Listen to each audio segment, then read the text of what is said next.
Vous êtes bien sur Jade FM, nous sommes mercredi et il est 18h et c'est donc le rendez-vous de l'instant clé des familles avec Régine et Florence. Bonjour.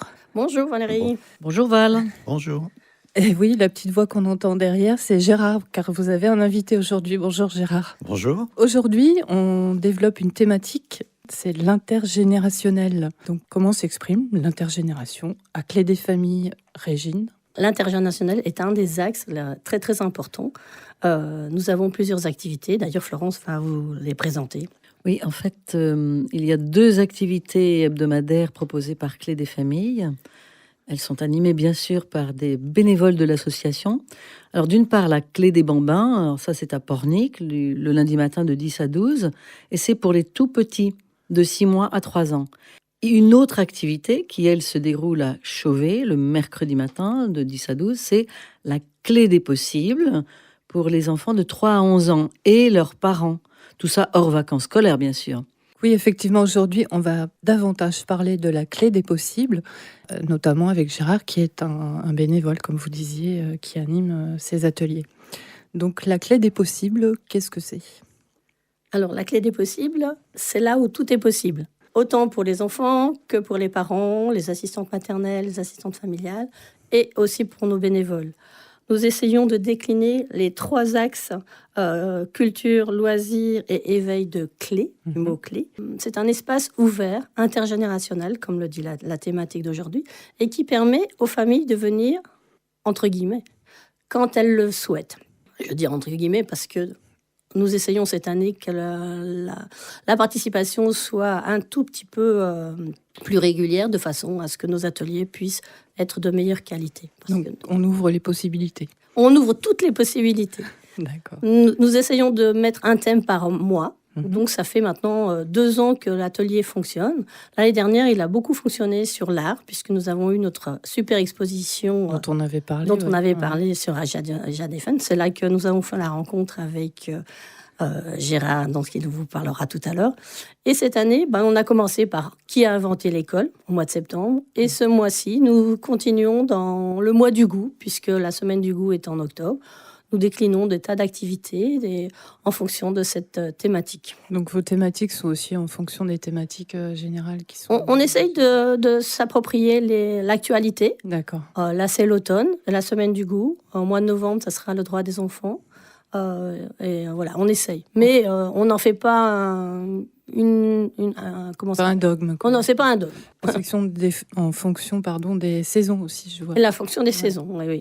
Et puis des compétences aussi, des talents, des appétences aussi, des bénévoles, des parents, des grands-parents.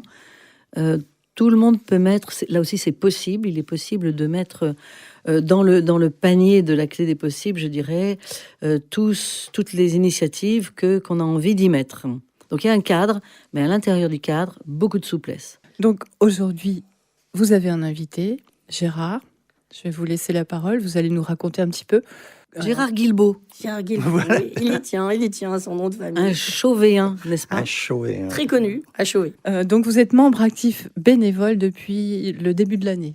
Oui, tout à fait. Et comment s'est passée cette rencontre alors avec Clé des familles? Et ben tout simplement, j'étais sur les réseaux sociaux et puis je vois qu'il se passe quelque chose à la salle qu'il a là.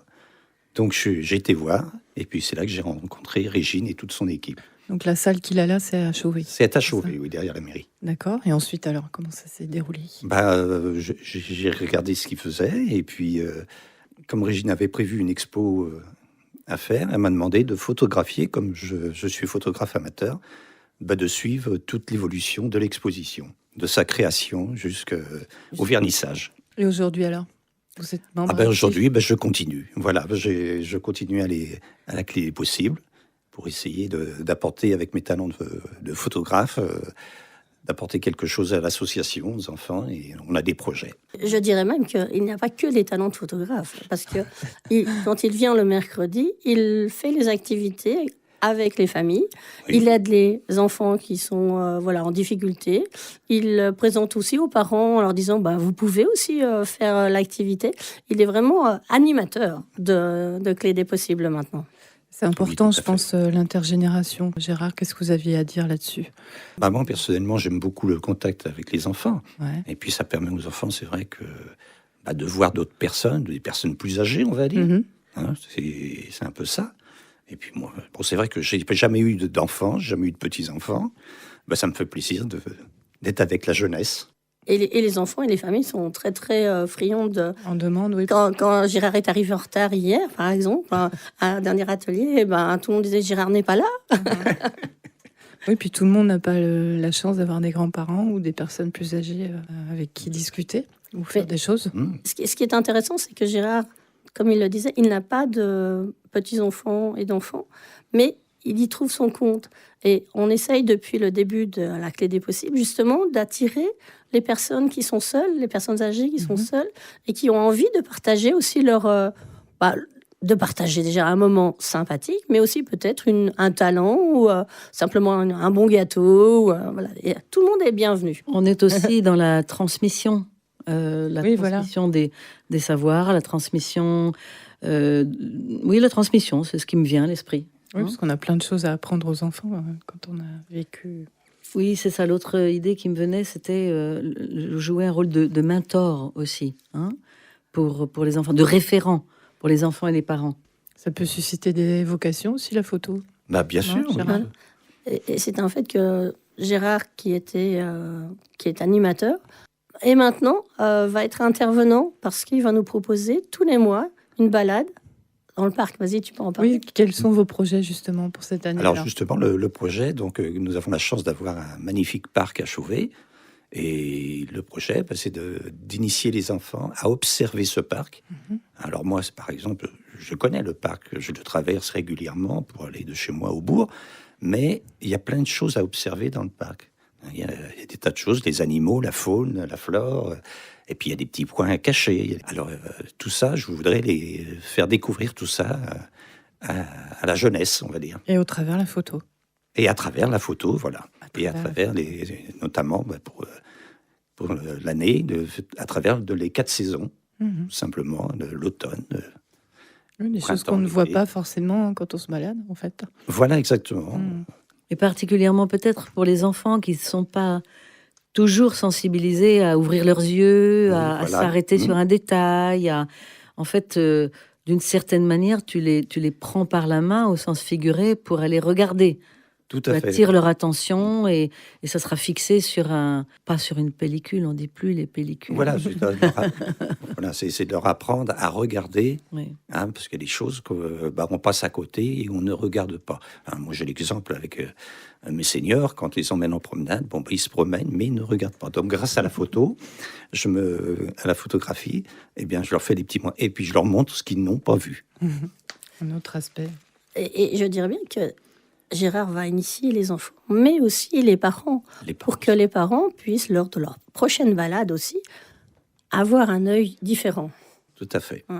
En résumé, Régine, la clé des possibles. En résumé, la clé des possibles permet aux familles, enfants, parents, mais on a aussi des assistantes maternelles et des assistantes familiales, mais c'est ouvert à tout le monde. Et aussi ouvert aux enfants dont les parents auraient peut-être un peu peur de venir à une activité parce qu'ils sont un peu turbulents. Mais ça ne nous gêne pas parce qu'on s'adapte aux enfants. On fait des propositions d'activités qui sont courtes, variées. Et donc, chaque enfant et famille trouveront un pôle intéressant à partager en rentrant, mais aussi à partager avec d'autres familles. Je crois que vous avez aussi un groupe WhatsApp pour communiquer entre vous, entre familles. Oui, c'est ça. Ce groupe WhatsApp, c'est un peu la force de toutes les activités de Clé des familles. On a un groupe famille qui permet à chaque fois de relancer l'activité qui va venir. Par exemple, quand on va aller dans le parc, on va leur dire « N'oubliez pas vos bottes et vos kawaii ». Mais aussi, ça leur permet de dire il y a une activité, mais quand il y a un cinéma ou un spectacle qui va avoir lieu soit sur Pornic, soit sur le Pays de Ré, les familles partagent ce qu'ils trouvent de façon à s'ouvrir. Ça crée du lien. Ça crée du lien. C'est l'objectif de nos activités. Une extension à l'atelier. Voilà, c'est ça. Ce qui est intéressant aussi avec ce groupe, c'est qu'on a des retours avec le ressenti des parents, des familles, ce qui nous permet d'écrire des posts, d'écrire des publications et de donner envie, là aussi, aux autres. en plus des activités que les bénévoles proposent, il y a aussi des intervenants que nous rencontrons lors de nos activités. On a eu bassoniste, non, voilà. On a eu Michel Béchu qui fait du didgeridoo aussi. Philippe, alors. Philippe, voilà. Mhm. Oui, c'est Philippe, c'est pas Oui, Michel. on connaît aussi à Chadec. Voilà, c'est ça, c'est pour ça que j'en parlais. On a aussi Alison qui nous a fait un atelier merveilleux qui est de son entreprise qui s'appelle Les Moments Magiques. Et cette séance a été vraiment très, très magique. Et Edith, qui fait tout le mois d'octobre, là, nous fait des ateliers cuisine de A jusqu'à Z et qui vraiment est très, très fan qui est une assistante maternelle et qui vient avec ses 5 petits bouts tous les mercredis, de loin, en plus de très loin. Donc, voilà, elle est accro. Et si vous avez des talents et que vous avez envie de les partager avec nos familles, vous êtes les bienvenus. Voilà, vous puisez dans tous les talents qui se proposent, qui se présentent. Tout est possible. Alors, à noter tout de même que vous tenez à préciser que ce n'est pas un atelier de loisirs créatifs. Ah oui, ça, on y tient très très fort. On vient pas pour repartir avec un objet fini. Mhm. On repart avec... quand on repart, on a plein de choses dans la tête. C'est le moment qui compte. C'est le moment partagé qui est très important. Même si des fois, il y a un objet fini ou pas fini d'ailleurs. Mais voilà, c'est pas l'objectif. La mission de Clé des familles, à la base, je me permets de la rappeler, c'est en fait de créer du lien social à l'intérieur de la famille et entre les familles. Donc on est au cœur de cette mission dans l'atelier des possibles. Alors, comment on participe à cette clé des possibles, Régine? C'est simple. Florence? Voilà. Pardon. En fait, il faut être membre de l'association. Bah oui, ça paraît logique. Alors, il y a une cotisation. Il y a une cotisation de 10 € par famille et par an, ce qui est modeste. Oui, très modeste. Et ce qu'on tient à conserver de manière modeste. Et il y a pour les différentes séances une petite participation. Alors, les séances de la clé des possibles, une petite participation aux frais de matériel. Parce que quand on vous parlait d'atelier cuisine, il y a besoin d'acheter du matériel, forcément. Donc, cette participation, elle est de 2 € par personne et par séance. Il y a aussi une possibilité de prendre un abonnement pour une dizaine de séances.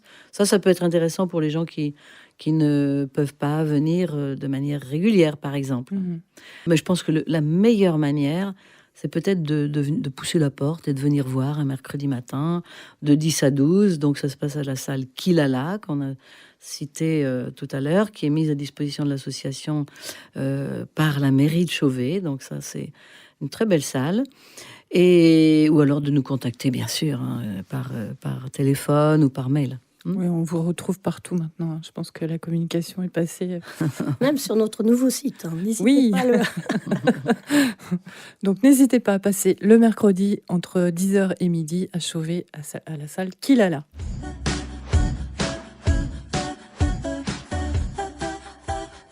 Nous passons maintenant à la lecture. Je crois que vous avez des livres à nous proposer, mesdames.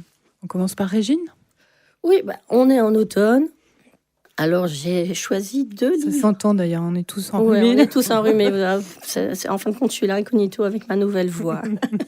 Je vais vous présenter un grand album carré qui se nomme Un automne avec Monsieur Henri, de Fanny Ducassé, aux éditions Seuil Jeunesse.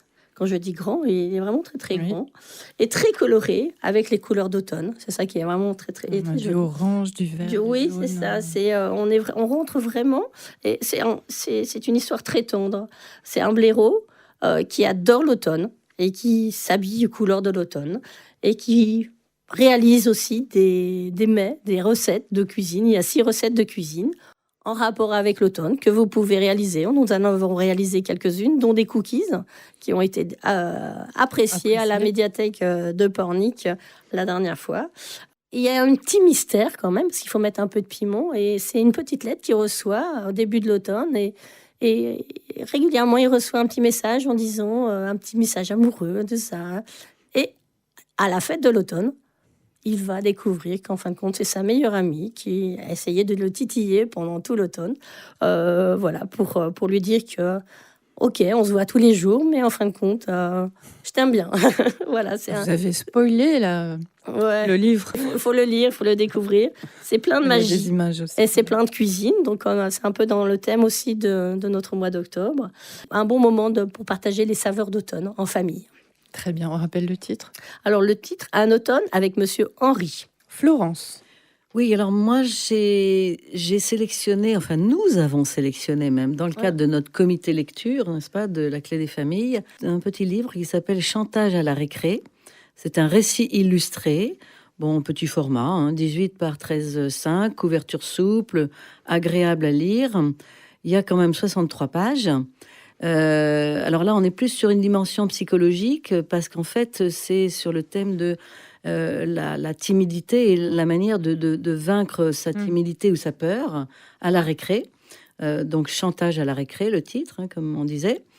Si j'avais à résumer ce livre en une phrase, je dirais, eh bien voilà, c'est l'histoire c'est comment Louise, petite fille timide et effrayée par une capucine Cruella, passe de l'ombre d'elle-même à la lumière des autres dans la cour de récréation. Il y a toujours une Cruella dans la cour. Ah, exactement, malheureusement. Oui, c'est ça. C'est une histoire qui est malheureusement banale, de harcèlement à l'école. Je n'aime pas trop ce mot-là parce qu'il est vraiment très très fort. Mais là, c'est le cas quand même dans ce livre. Mais l'originalité de cette histoire, c'est que c'est la petite sœur, Louise, donc, qui va délivrer finalement sa grande sœur, dont j'ai oublié le prénom, pardon, de l'emprise de sa dominatrice, de la gamine dominatrice dans la cour d'école. Comment Louise arrive-t-elle à surmonter cette fragilité, cette peur, cette timidité? Comment arrive-t-elle à se mettre en capacité de dire non et de triompher avec courage finalement? Eh bien, c'est grâce à différents intermédiaires que sont le chant, et là je ne veux pas vous dire comment, mais aussi son observation des insectes, des papillons et des fourmis, et puis la parole qu'elle a pu libérer en ayant un bel échange avec son papa, cette petite Louise. Et donc en fait, voilà, c'est ça, elle triomphe, son courage revient, et c'est un petit peu, cette petite Louise, elle est un peu comme le papillon qui sort de sa chrysalide, et elle obtient une victoire sur elle-même, et elle gagne même l'estime et l'admiration des autres, à commencer par sa sœur aînée, bien sûr. Donc ça, c'est vraiment une histoire qui saura plaire aux enfants qui sont concernés par la timidité et les angoisses que les autres suscitent en eux, parce qu'ils peuvent être très méchants parfois. Donc un livre utile avec une happy end. Exactement. Des éditions Talent Haut, qui est vraiment spécialisée dans des thématiques très genrées et qui mettent en valeur aussi justement des petits problèmes du quotidien. Des notions psychologiques. Voilà, c'est ça. Vraiment une maison d'édition à noter dans ses tablettes. Merci de le rappeler, Régine. Et Régine, justement, un autre. Après la timidité, moi je vais vous parler de la mort. Et la mort vue par Olivier Talek aux éditions Pastel, École des loisirs. La mort avec l'espérance. Avec de l'espoir. Et on peut en parler. On peut en parler et on doit en parler. Je l'ai testé avec plusieurs enfants de différents âges. Mon petit-fils de 10 ans, qui est en plein questionnement, justement. Pourtant, c'est pas un album pour un enfant de 10 ans. Mais voilà, il était très content de la fin de l'histoire. D'accord. Pourquoi ? Parce que deux personnages, un champignon et un écureuil, cherchent leur ami, Merle, parce qu'ils adorent son chant. Mais aujourd'hui, pas de chant. Ils cherchent le Merle. Et le Merle, il est couché. Il dort, il se pose des questions. Mais non, il dort pas, il est mort. Ils sont tristes, évidemment, et ils ont décidé de lui faire une belle sépulture. Et donc, ils vont choisir un endroit bien précis pour honorer leur ami, avec plein de feuilles d'automne. Et puis, après, ils décident d'aller, parce qu'ils se posent la question, est-ce qu'on a bien fait pour notre ami, pour la mémoire de notre ami. Et il retourne là où l'ami chantait, le maire chantait. Et là, qu'est-ce qu'il voit ? Un petit oiseau jeune qui chante. Alors, la vie qui reprend. C'est magnifique. Les couleurs sont magnifiques, couleurs d'automne, c'est sûr. Mais c'est une façon douce et poétique d'aborder cette thématique qui pourrait, qui au mois de novembre va être mis en exergue pour expliquer aux enfants ce que ça veut dire partir. Voilà. On est tous concernés. On est tous concernés. C'est bien d'en parler. Voilà. Très bien. Un dernier livre, Florence, je crois. Oui, un dernier livre pour cette séance. Il s'intitule « Puisque c'est comme ça, je m'en vais ». Non. Il a été écrit par Mime et illustré par Héloïse Solt. Il est paru aux éditions Milan. Il s'agit en fait d'une réédition de 2014, donc ça fait 10 ans.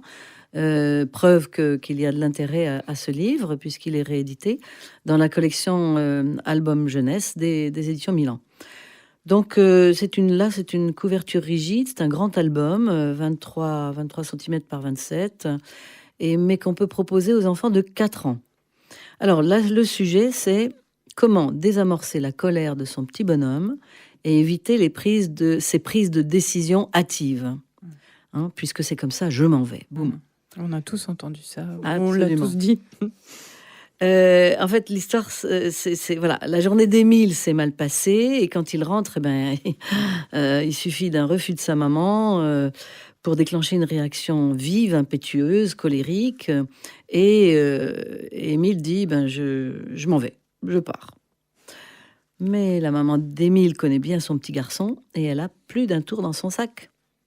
Alors elle dévoile des stratagèmes que nous n'allons pas vous dévoiler, évidemment, qui vont lui permettre à la maman, avec tact, patience et amour, bien sûr, de faire prendre conscience à son petit voyageur en colère que partir n'est peut-être pas la meilleure décision à prendre. Et elle le convainc de rester. Alors c'est vraiment un très bel album qui est tendre, intelligent, sur le thème des émotions, comme vous aurez bien compris, plus particulièrement celui de la colère provoquée par la frustration. Et moi, j'ai trouvé qu'il mettait vraiment l'importance sur l'attitude bienveillante et la réaction posée et réfléchie de la maman, qui surtout ne veut pas envenimer une situation qui est déjà bien délicate. Donc, en résumé, il peut parler à tous les parents, ce livre, pour les aider à poser des limites, d'une part, en restant calme, bien sûr, et afin de maintenir une bonne ambiance à la maison. Puisque c'est comme ça, je m'en vais. Mais finalement, il ne va pas partir. Non. Un coup de cœur du comité lecture aussi. Absolument. Coup de cœur. Très bien.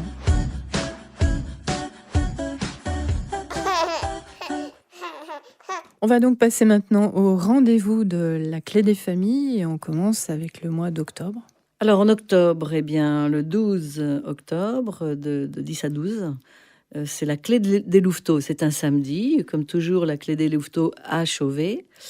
Et c'est un grand parcours de motricité libre dans la salle de l'éclair. Ça s'adresse aux enfants de 6 mois à 3 ans. À 6 ans. À 6 ans, pardon. 2 activités à 6 ans. À 2 créneaux. Voilà. Le 14 octobre, de 10h à 12h, 10h à midi, c'est un lundi, c'est la clé des bambins à Pornic, avec une balade dans le parc de Montval, pour jouer avec les feuilles et écouter Philippe, notre guitariste préféré, qui nous permettra de chanter, de danser. Sympa. Le 16 octobre, de 10 à 12, c'est un mercredi. Là, c'est la clé des possibles. Eh bien voilà, on y revient à Chauvet. On retrouvera Gérard. Gérard. Donc, on passe au mois de novembre, c'est le mois des tout-petits. Florence ? Oui, alors, beaucoup d'activités à la clé des familles en ce mois de novembre. C'est bien chargé, mais tant mieux. Donc, le 4 novembre, de 10 à midi, au Bambin à Pornic avec Aurélie. On apprendra d'ailleurs à masser les tout-petits. Hein, il y a des gestes qui sont intéressants à apprendre. Le 5 novembre, de 10 à 12, ce sera le café des parents, comme les lundis, une fois par mois. Le 6 novembre, on fera une plongée dans le monde imaginaire de Mario Ramos, un auteur-illustrateur belge, qui nous... Bon, enfin bref, vous verrez. C'est le 6 novembre de 10 à 12, à la clé des possibles, un mercredi. À Chauvet. À Chauvet. C'est ça. Oui. Le 12 novembre de 10 à 11, ça sera les petits explorateurs d'histoire. Là, c'est un atelier donc pour les 18 mois à 3 ans, à Montval-Pornic. Très bien. Nous, on se retrouvera donc le 13 novembre, le mercredi à 18h. Mais je crois que vous avez des rendez-vous à donner parce qu'il faut s'inscrire, c'est ça, qui seront postérieurs au 13 novembre. Oui, dans le cadre des mois des tout-petits, il est important, peut-être avez-vous déjà eu le programme, de s'inscrire rapidement aux activités, dont les nôtres, évidemment, si vous avez envie de participer, qui auront lieu au Moutier, le 14 et le 28 novembre, de 10h30 à 11h30. À la médiathèque de Saint-Père, livres immédiats, le 19 et le 21 novembre, à la médiathèque Armel de Wisme, à Pornic, le 22 novembre. Donc, ce sont des ateliers que nous proposons aux parents et aux assistantes maternelles pour les enfants de 18 mois à 3 ans. Donc, dans le cadre du mois des tout-petits. Oui, à laquelle il faut vous inscrire dans les médiathèques citées. Est-ce qu'on retrouve toutes ces infos sur votre site internet? Oui, bien sûr. Elles sont sur notre site et puis sur notre page Facebook et puis sur Info Locale. Enfin, tous les médias. Il y a moyen. Oui, il y a moyen de retrouver. Ok, ça sera également en podcast sur notre site en lien sur jadefm.fr. Notre prochain rendez-vous à nous, ici dans ce studio, sera le 13 novembre. Et voilà, je crois que l'émission touche à sa fin. On va remercier Gérard pour sa participation. Merci Gérard. Et bon courage pour toutes ces activités à venir. Merci mesdames. Merci à toi Valérie. Et à très bientôt. À bientôt. À bientôt. Au revoir.